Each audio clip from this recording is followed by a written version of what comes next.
Señor por esa hermosa interpretación musical. He tenido el privilegio de conocer al cuarteto Los Heraldos del Rey por una buena cantidad de tiempo y siempre me he deleitado en escuchar las interpretaciones musicales de ellos. Antes de entrar a nuestro estudio esta noche queremos pedir la bendición especial de Dios, así que les invito a inclinar sus rostros conmigo y vamos a orar.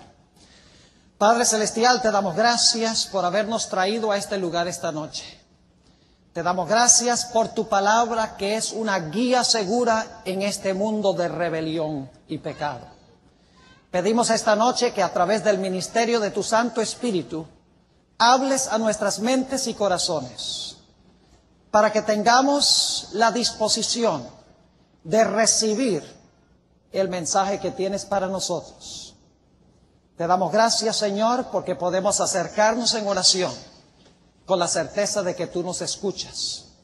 Y sabemos que tú has escuchado esta oración, porque te lo pedimos en el nombre precioso de Cristo Jesús, tu Hijo. Amén. Si trajeron sus Biblias esta noche, quiero invitarles a buscar el primer libro de la Sagrada Escritura, el libro de Génesis, el capítulo 2, y quiero leer los versículos 15 al 17. Génesis, el capítulo 2 y el versículo 15 al 17. Aquí está hablando de un árbol que colocó Dios en el huerto del Edén, el árbol que Dios le prohibió a Adán y Eva que comieran de él. Y dice allí, y quiero recalcar 3 puntos principales en estos versículos que vamos a leer. Dice, tomó pues Jehová Dios al hombre y lo puso en el jardín del Edén para que lo cultivase y lo guardase. Y luego sigue diciendo, y Jehová Dios mandó al hombre diciendo, puedes comer de todos los árboles del jardín. Pero luego quiero que noten lo que dice Dios. Pero del árbol del conocimiento del bien y del mal, no comerás de él, porque el día que comas de él, ciertamente morirás. Ahora hay 3 puntos que quiero recalcar de este pasaje con que empezamos nuestro estudio en esta noche. En primer lugar, quiero recalcar que cuando Dios puso ese árbol en el huerto del Edén y le prohibió a Adán y Eva que participaran de ese árbol, en ese mandato de Dios se encontraban en realidad resumidos todos los 10 mandamientos. Y podría ir un mandamiento tras otro para ilustrarles ese punto, pero solamente podemos escoger algunos. Por ejemplo, cuando Eva comió del árbol, ¿robó? ¿Sí o no? Claro. Y la Biblia tiene un mandamiento que dice, no hurtarás. Pregunta, ¿Eva codició? Claro que sí. Hay un mandamiento que dice, no codiciarás. Lógico que sí. ¿Eva deshonró a su Padre Celestial? La Biblia dice que debemos honrar a nuestro Padre, en este caso Dios, también nuestros padres terrenales. Les pregunto, cuando Eva comió del árbol, ¿se quiso hacer Dios? Lo leímos ayer, ¿verdad? Cuando Eva comió del árbol, ¿mató? Ese está más difícil, dicen algunos, pero no está. Porque como resultado de comer del árbol, la Biblia nos dice que Adán y Eva trajeron ¿qué al mundo? Trajeron la muerte al mundo. Es decir, que en este mandato único de Dios se encontraban resumidos todos los 10 mandamientos, y podría mencionarlos todos y demostrarles cómo cuando Adán y Eva desobedecieron este mandamiento, desobedecieron los principios de todos los 10 mandamientos de la ley de Dios. El segundo punto que quiero recalcar es que Dios le dijo a Adán y Eva que el mismo día que comieran de ese árbol iban a morir. Dios no les dijo dentro de 1000 años van a morir, ni dentro de una semana van a morir. Les dijo, el día que ustedes coman del árbol, ese es el día que van a morir. Y inmediatamente afrontamos un problema. Y el problema es que Adán murió de 930 años. Obviamente Adán no murió ese mismo día.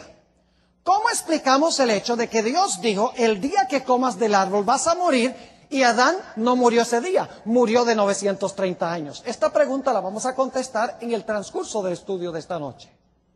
Otro punto que quiero recalcar de este pasaje es que cuando Adán y Eva escogieron pecar, pusieron en una situación muy difícil a Dios. Y les voy a explicar por qué. ¿Cuántos de ustedes creen que Dios es un Dios de absoluta justicia? ¿Creen que Dios es un Dios de absoluta justicia? ¿Creen que Dios es un Dios de absoluta misericordia también? Claro que sí. Pero ahora escuchen el dilema que tuvo Dios presentado por el problema del pecado. Satanás le dijo a Dios, mira, si tú no castigas el pecado, tú no eres justo. Porque tú mismo dijiste que la paga del pecado es muerte. Así que si tú no ejecutas la sentencia, si no destruyes al hombre como dijiste que iba a hacer cuando pecó, entonces tú no eres justo. Pero por el otro lado, Satanás le dijo a Dios, pero si tú castigas al hombre, como prometiste que ibas a castigarlo, ¿cómo un Dios de amor y de misericordia va a destruir a sus criaturas? Es decir, Satanás puso un conflicto entre la justicia y la misericordia de Dios. Si no castigas al hombre, no eres justo. Pero si castigas al hombre, no eres misericordioso. Obviamente Dios tenía que implementar un plan que reconciliara su justicia con su misericordia. ¿Cómo podía Dios salvar al pecador y al mismo tiempo destruir el pecado? ¿Cómo podía castigar justamente el pecado y al mismo tiempo derramar su justicia y su misericordia sobre el ser humano? De eso vamos a estudiar esta noche. El fascinante tema del Evangelio que menciona la Sagrada Escritura. Y quiero que vayamos al libro de los Romanos, el capítulo 6 y el versículo 23. Romanos, el capítulo 6 y el versículo 23. Un versículo muy bien conocido probablemente por todos nosotros. Y lo que quiero que ustedes se imaginen es que hay dos patrones. El primer patrón, ¿sabe lo que es un patrón, verdad? Un jefe de trabajo. El primer patrón le vamos a poner el nombre Señor Pecado. Y el segundo patrón le vamos a poner el nombre de Señor Justicia. Ahora, noten la primera mitad de este versículo. Porque la paga del pecado es muerte. La paga del pecado es muerte. Ahora fíjense, la palabra paga aquí se puede traducir y se usa en otras partes del Nuevo Testamento. Se traduce como salario. Es decir, el salario del pecado es ¿qué cosa? Es la muerte. Es decir, el Señor pecado es el patrón. Y el salario que paga el Señor pecado es ¿qué cosa? El salario que paga el Señor pecado, la moneda con la cual Él paga, es ¿qué cosa? Es la muerte. Ahora yo pregunto, cuando el Señor pecado le paga a usted con la muerte, porque usted trabajó para Él, ¿usted se está ganando lo que merece? ¿Sí o no? Si usted trabajó por el patrón pecado, ¿merece que el patrón pecado le pague? Y ahora escuchen bien, usted no puede decirle al Señor pecado, no, yo no quiero tu pago. Porque si usted trabajó para el patrón pecado le dice, usted trabajó para mí, así que aquí tienes tu salario. ¿Y cuál es el salario? El salario es la muerte.